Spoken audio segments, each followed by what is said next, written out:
Dear Franny podcast is sponsored by Audible. Audible is the world's largest provider of audio entertainment. I myself have over 100 books that I have downloaded from Audible on my phone right now. And if not for Audible, I would not be able to keep up with all of the books and all of the podcasts that I want to hear because life is really, really busy. But with Audible, you can take all of your titles with you on the go. They sync across devices. And I love when you can listen to the author read their own book. So Arlen Hamilton, who was a guest on this podcast a few months ago, she wrote a book called It's About Damn Time. And I loved listening to the audio version of that book and listening to Arlen's voice tell me her story. So I'm a big, big fan and a long time subscriber of Audible. And as a listener of this podcast, you can get a free 30-day trial of Audible by visiting audibletrial.com/dearfranny. Audible Trial, audibletrial.com/dearfranny. When you use your trial, you can cancel at any time, no strings attached. And the title that you get, and you get 2 titles if you are an Amazon Prime member, whatever titles you get to keep them. You download them and you get to keep them forever, even if you wind up canceling your membership. But I don't think you will because it's that good. So visit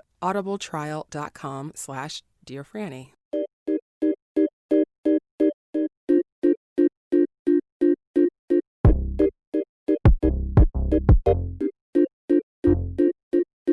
Hello and welcome to Dear Franny, the podcast of uncommon conversations about love. I'm your host, Francesca Hoagie.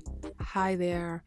I'm so glad that you're here and that you are listening and that you are just still hopeful enough to listen to a podcast about love because the world is really crazy right now. And I always worry when things are so hectic that people will sort of lose sight of love because we're just so in the immediacy of dealing with the emotional trauma and stress of everything going on. And I'm always like, love is the answer, everyone. Love is still the answer. We need it now more than ever. So for those of you who are in the US, and even if you're not, you know what's going on in the US right now. Things are crazy. We just impeached the current occupant of the White House for a second time. Amen to that. And, there's a lot of madness in the world, but love continues to be the most powerful experience, energy, vibration, emotion in the universe. It is stronger than fear. And so we choose love. So I'm so glad that you are here with me today and you are choosing love. This episode is a rebroadcast of an episode that I initially recorded last fall of 2020. And it's an oldie but a goodie and still very relevant. And it's all about how to not waste your time when dating, because probably 90% of the time when people are telling me about their frustrations with dating, they are also giving me a lot of examples of the ways in which they are really wasting their time and really just dating in a way in which they are unlikely to have the outcome that they want. And that breaks my heart. So I am very passionate about putting this message out into the world. And by the way, if you listen to this podcast episode and you find it valuable, I would really appreciate it if you shared it to somebody that you think would also find it valuable, because that's how we grow, all of us.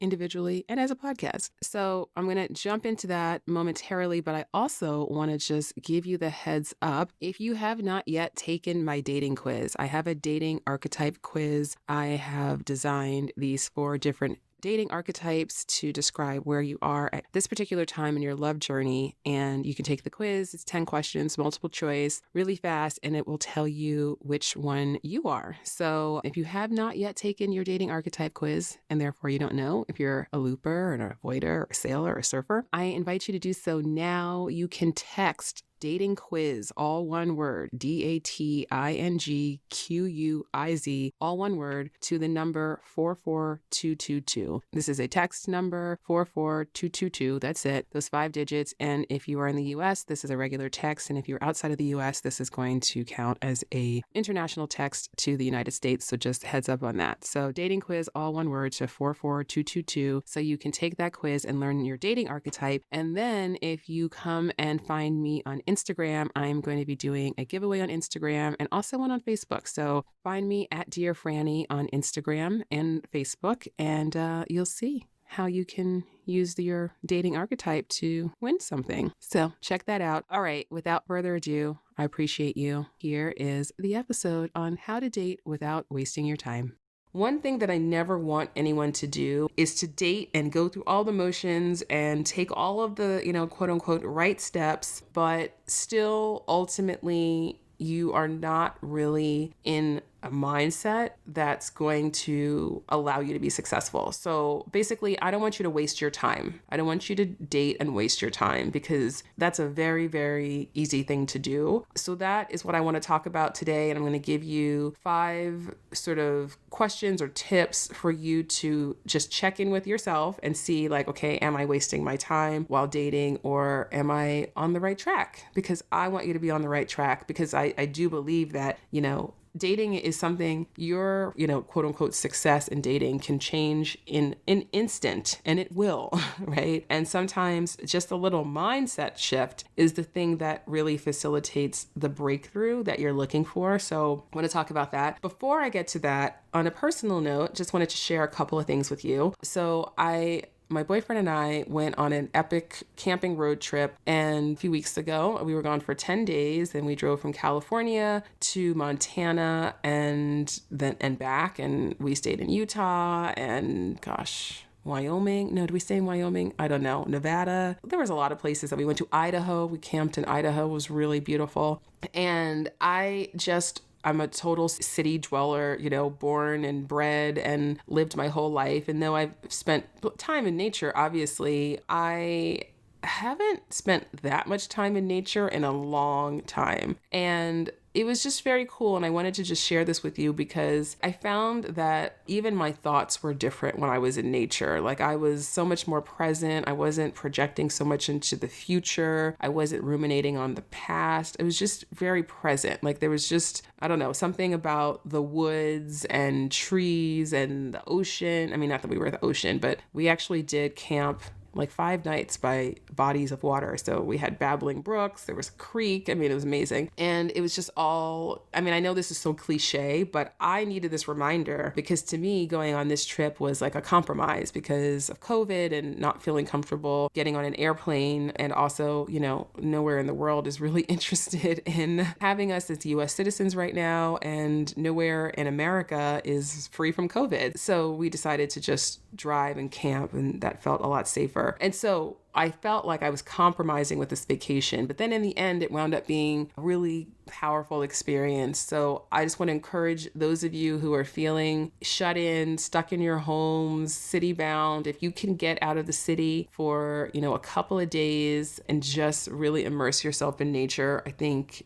you will find that it really does do wonders for your soul. And then the day after we got back from our camping trip, we adopted a dog. So I am a dog mom now. His name is Toast. He is perfection. He's so cute. He was a stray, which is just crazy that anyone would ever abandon this angel of a dog, but he's just great. So I'm really excited about that. And I'm just telling everyone. So I wanted to tell you, I have a dog.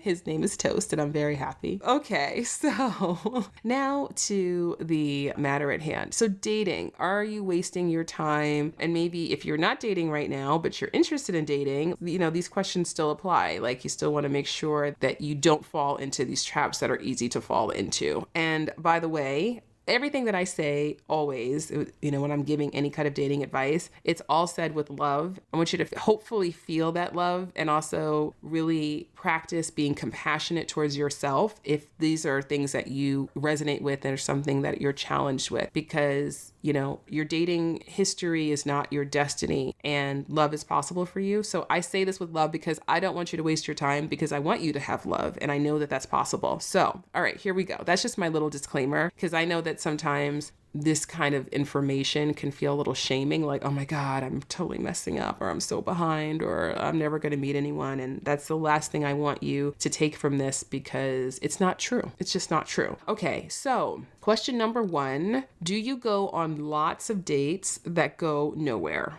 And so the reason that this is an important question is that, if you're going on lots and lots of dates that go nowhere, then, and when I say they go nowhere, I mean maybe go on one date 2 dates with people, maybe even 3 dates, but it just fizzles out before you can really, get any traction, make that connection, start to build something more. So if you're stuck in a pattern like that, and I have been stuck in a pattern like that in my life, certainly, then I really want you to take a break, take a step back, and really ask yourself, okay, well, what's going on here? Because there's a disconnect. Because it's not that every person you go out with is going to be, the perfect person for you, obviously, or maybe even, somebody that you would necessarily want to date for an extended period of time. But if that's the case, then there's something off about your date selection. So if you're going on dates with a lot of people who are just far from what you're looking for, then you're doing something wrong in who you are selecting to go on dates with. So, that's something to take a look at. Maybe you are prioritizing the wrong things when you're choosing who to date. There's something going on there. So if you're going on lots of dates that go nowhere, then I would really encourage you to take a step back and pivot, because you are unlikely to break that pattern without some intervention and some, intentional effort on your part. Okay, and then the next one is, actually, this isn't a question, but this is more, if this resonates with you, you're looking for instant chemistry. That is the thing that you are prioritizing, is that instant chemistry. And you might be a person who says, I know it when I'll see it. When I meet him, when I meet her, when I meet them, I'll know, and I'll know instantly. So that instant chemistry trap, and I do call it a trap because the fairy tale industrial complex really, really shoves this idea of instant chemistry, the moment you see them, the lightning bolt. They really shove this down our throats as the gold standard for love. And that's the fantasy, and that's the most romantic thing. And the reality is that, first of all, instant chemistry, Lord knows, I've had it, I felt it. It's so intoxicating, and the dopamine spike, and it feels magical and amazing. And there is something, alchemical and just magical about it. So I'm not knocking that feeling. However, if you think back to all of the people in your life who you've had instant chemistry with, where has that led you in the long term? And I'm talking about instant chemistry. So this is not me advocating that you get into relationships with people that you're not attracted to and you don't have chemistry with. That would also be a waste of your time, okay? If you do that, actually I have to amend this list because this isn't on the list, but if you are spending a lot of time dating people who you are not attracted to and you're trying to convince yourself that you're going to get attracted to them or hope that you'll get attracted to them, that is a waste of your time. So instant chemistry is a very, very unreliable indicator of long-term compatibility. And sometimes if you have a pattern where, you know it when you know it, you see the person and you know that always leads to a certain outcome that you don't want, right? So if you're looking for hot sex, then that's amazing, right? That's the way to go. But if you're actually looking for hot sex and a committed relationship that lasts, then, you need to be looking for more than that instant chemistry. And if you find yourself in a dating pattern that you don't want and that you don't understand, then that instant chemistry then for you in that situation is actually, if not an outright red flag, it's at least a yellow one. Because that chemistry, what's registering as chemistry is your subconscious genius recognizing, oh, that's exactly the person who's going to fit the puzzle piece of my pattern, of my beliefs and all of that. So there's a level of just awareness that I ask you to bring to those situations when you have instant chemistry. Now, I'll tell you, excuse me, on a personal note, the first time I met my boyfriend, and you probably heard the story if you listen to the podcast, and I was just talking about it on the last episode. I think I was. Recap, very briefly, I met him on the street. We were walking, he was waiting for an Uber with his brother, and I was walking by, and we just had this very brief interaction. So we spoke for maybe 5-7 minutes, and then we went our separate ways. And I was not like, oh my God, this is the one. But I did feel like, that guy, the thought that really came into my head was, I just feel like I'm supposed to keep talking to him. There was something intriguing there. And I knew enough at that point about how chemistry works and intuition works that that's a really good sign. If I feel drawn to continue a conversation with someone, there's something there and that's happening for a reason. And I also knew that I had done so much work on myself that I wasn't just seeking that lightning bolt of instant chemistry, which I've experienced a number of times, and it's wonderful and it's exciting and it's intoxicating. But for me, it never, ever, ever ended well. I always ended up getting hurt. I had already done the work on myself to get to the point where I could really trust my intuition and really know, like, yes, I absolutely need to connect with this guy. And I then found him on Twitter. Yes, of course, I talked about this in the last episode, because that's one of the tips that I gave. One of the things that I would do is I would use social media to see, who I'm interested in and slide into a DM or two. And that's what I did. So if you're looking only for that instant chemistry and you're telling yourself, I'll know when I see it, then I encourage you to take a step back to really think about, okay, beyond the lightning bolt of instant chemistry, first of all, where has that led me in the past? So has that led me down a path of consistently getting into a dating pattern that I don't want? Because if you do know that, then you know that when you feel that instant chemistry, it's not a green light. It's actually like, I need to take a step back. I need to show up differently and do things differently than I normally do if I want a different result. That's really, really important. And then also just really beyond the chemistry, thinking about what is the relationship that I want to have? Not just who's the person, but like, what's the relationship? What do we share together? If the relationship had qualities, what are they, right? Do you have shared emotional intimacy? Do you like to be creative together or have intellectual stimulation or adventures or raising a family? Like, what are the things that are going to happen in this relationship rather than who's the person, if that makes sense? So those are questions that are really helpful to ask yourself. And then the third thing is, if you are a person who blames other people, you think that the issue, the problem in your dating experience on your love journey is everyone else. So if you think that, all men are this, or no one wants that, or all women are this, or you don't understand people where I live in my city or my town are like this, or in my profession or my social circle, I've heard it all. And I've been there, right? It's always funny to me when people say, you don't understand. I live in DC and it's the worst place to date. And then I'll talk to somebody who lives in New York and they'll say, you don't understand. I live in New York. It's the worst place to date. And then I'll talk to somebody who lives in Boston. You don't understand. Boston is the worst place to date. I wish I lived in New York. It'd be so easy. I hear that all the time. But anyway, just know that, and this is not a shaming or blaming thing, but you are the common denominator in your dating experience, in your dating patterns, in your relationships. So if you are having a result, this is sort of going, back to what I said at the beginning, like, are you going on lots of dates that are going nowhere? Are you having the same experience over and over again, either, being attracted to or attracting to you the same type of person over and over again? Then you have to understand that you are part of the equation there. There needs to be some reflection that happens on your part to start to understand, okay, what is it about me or what am I projecting into the world, or what might I actually believe to be true that I keep on experiencing the same thing over and over again that I don't want. And an example of that would be, this is an example from my own life. And I know if you listen to this podcast, I always talk about this. It's kind of, I get tired of hearing me tell you the same things, but it's important, I think, in this context to give an illustration, a real life one. So I'll just give my own, which is when I was of the mindset that guys didn't like me and that love was this thing that I desperately wanted, but was probably never going to have. I did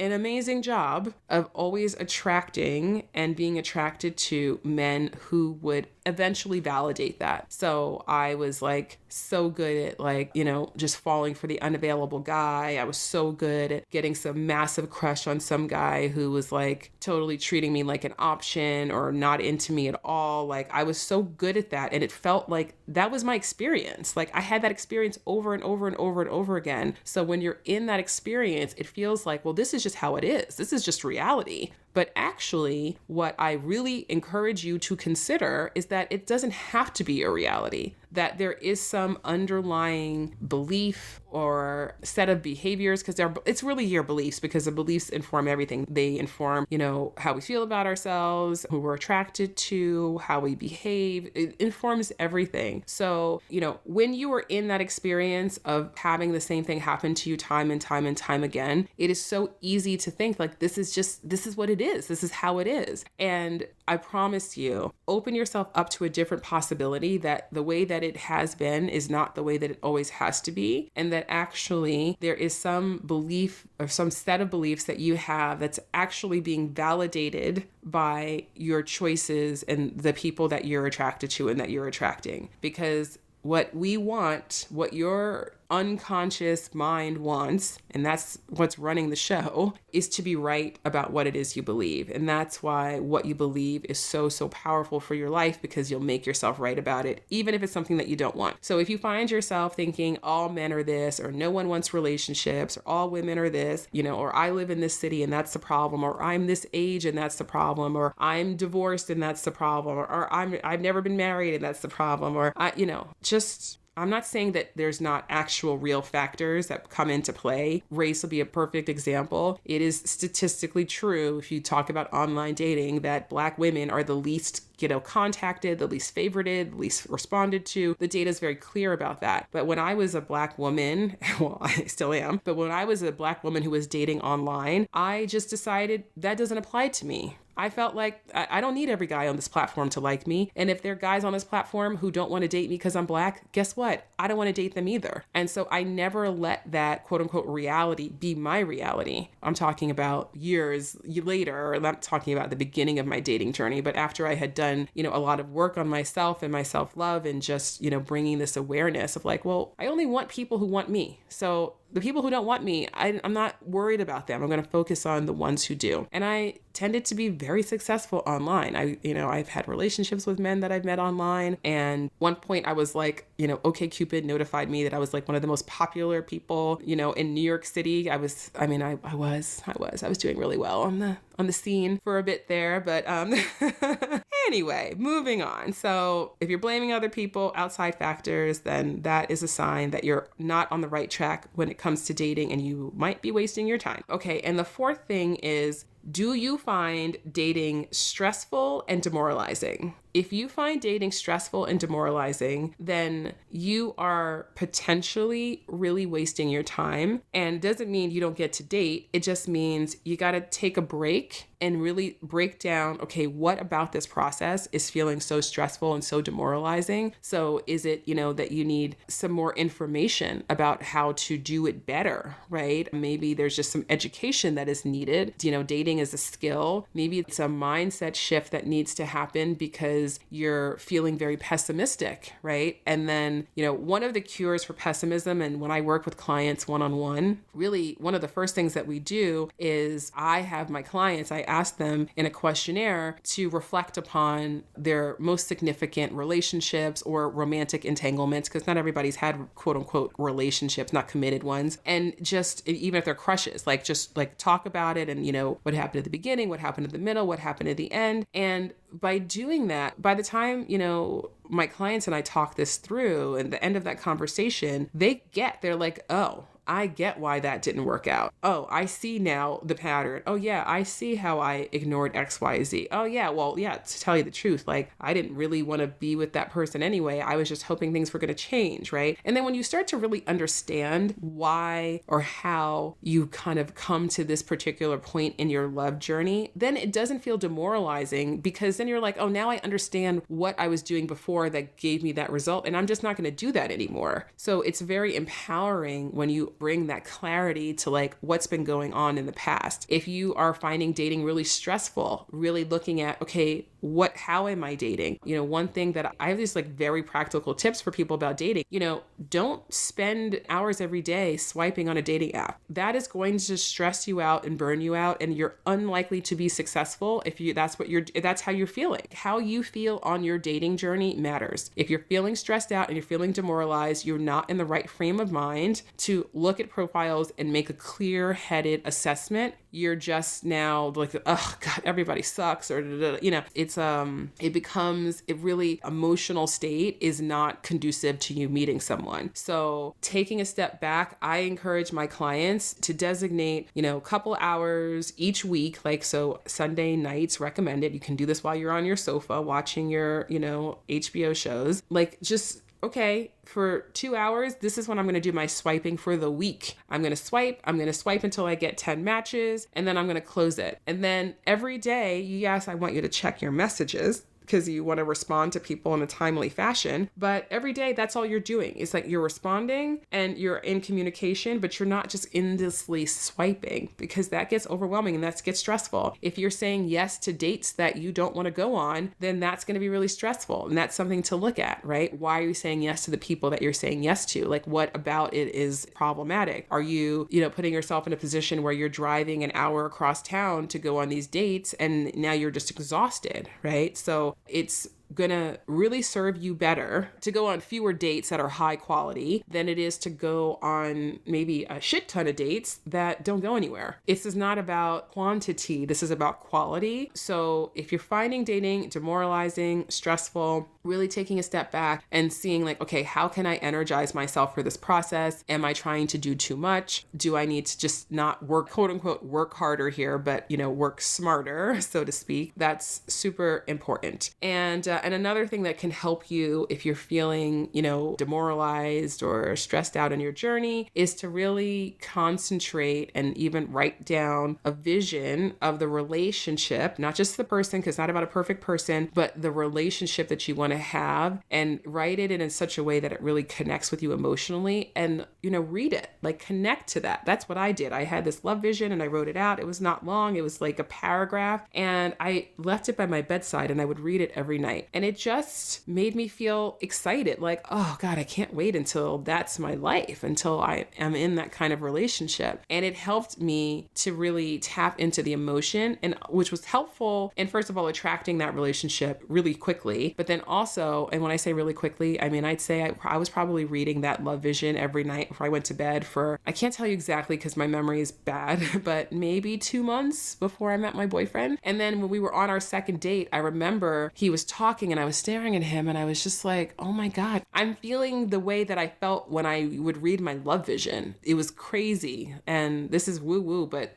I'm woo woo. So really connecting to the motivation of the vision of what you want is something that can really help you if you're just really feeling demoralized on your journey, but also really bringing your attention to what you are doing to support yourself on your journey versus what you might be doing that's not helping. And then the last thing here is not a question. Again, not many questions, are more kind of like just bullet point statements. You're focused on getting other people to like you. Like that is your goal as you go about dating. Now, and I already came up with another one. I started with these 5, and what was the one that I came up with while I was talking here, which was you are spending too much time dating people who you don't like, right? But it's also, there's this kind of orientation, that's this mindset that's very easy to fall into with dating, where you now are like, I want to meet somebody, and I just like want to meet somebody who really likes me, and I just want someone to like me, and like that's what you're looking for. You're looking to be liked, and we all want to be liked. And of course you want the people that you date to like you. We want everybody to like us. That's just as humans. We are naturally inclined to want people to like us. But when you're looking for a relationship, it's not just about being liked, because when you're focused on just being liked, then you're like, it's hard to be authentic if your main concern is being liked, because then you're going to start censoring yourself, filtering what you say and what you do based on what you think the other person wants. Okay, because you don't really know what they want. You think, okay, well, I see this a lot with women. I mean, granted, I work mostly with straight women, and I am one, so this is what I see the most, but of course this happens with everyone. So what happens is you go on a date with someone and you're like, oh my God, this person is, this guy, he's so smart, he's so ambitious, he's so successful, he's so all this. And then you're like, oh my God, okay, so a guy like this is going to want a woman who's this and da-da-da. And so I'm going to be more this. And it's like this whole performance based on what behaviors you think are going to get this person to like you. And if that is your orientation, that's your focus when you are dating, you are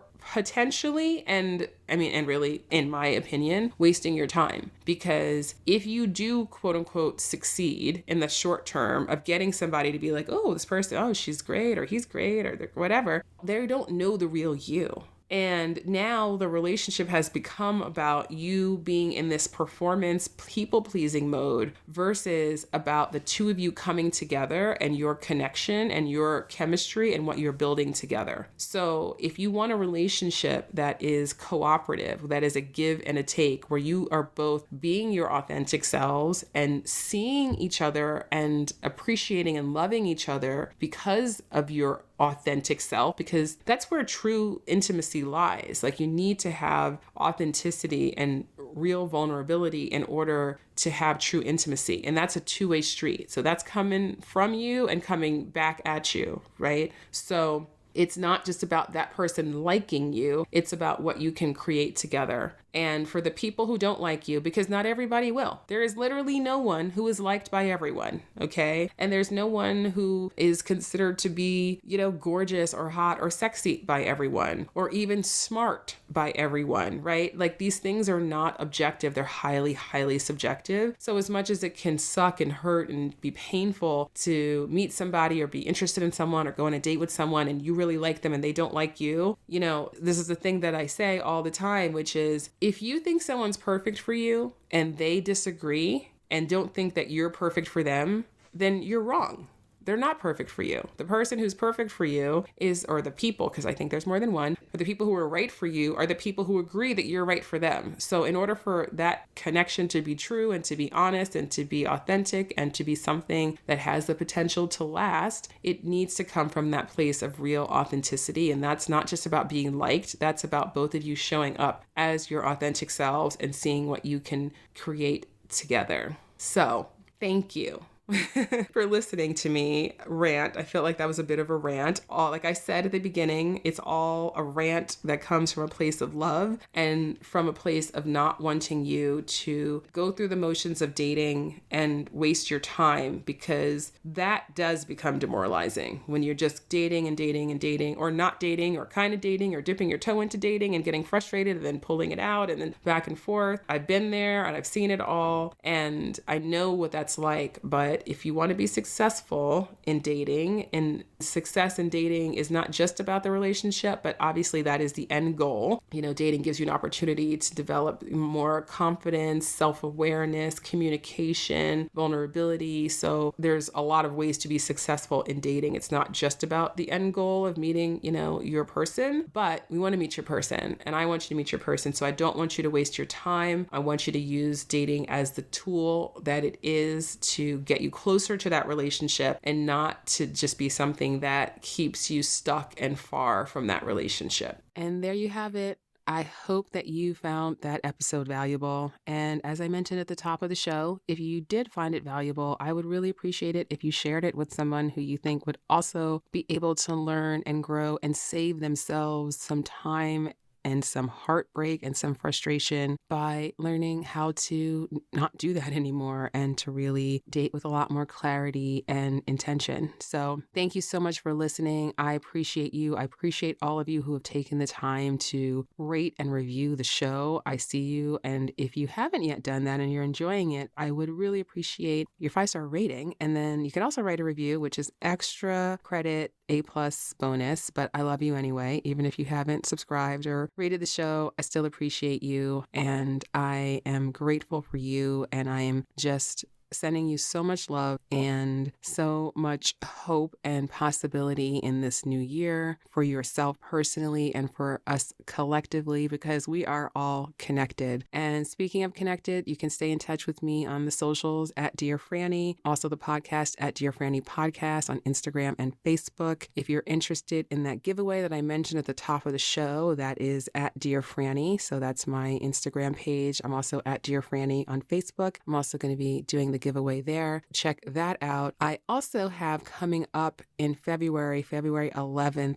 through the 14th, so Valentine's Day weekend, I am co-hosting a 4-day summit, and it is on the platform Clubhouse. So Clubhouse is an all audio, live audio platform, but we're also going to be streaming it on Zoom. So there will be a Zoom audio option for those who cannot attend on Clubhouse. And it is going to be incredible. Me and AC Brown, who I had on the podcast recently, she is an incredible coach, psychic, human design expert. And she and I, we've been hosting a lot of rooms together on Clubhouse where we talk about manifestation and human design and how it affects different aspects of your life, like dating and money and career. And it's been so popular and people have just been giving us the most amazing feedback. So I decided that I'm going to do what I think is a first and hold this 4-day summit on Clubhouse. And it's called the True Love Summit. And if you're interested in learning more information about that, go ahead and again, find me on Instagram or Facebook, and you can find the link in my bio and learn more information about the summit. So, okay, that's it.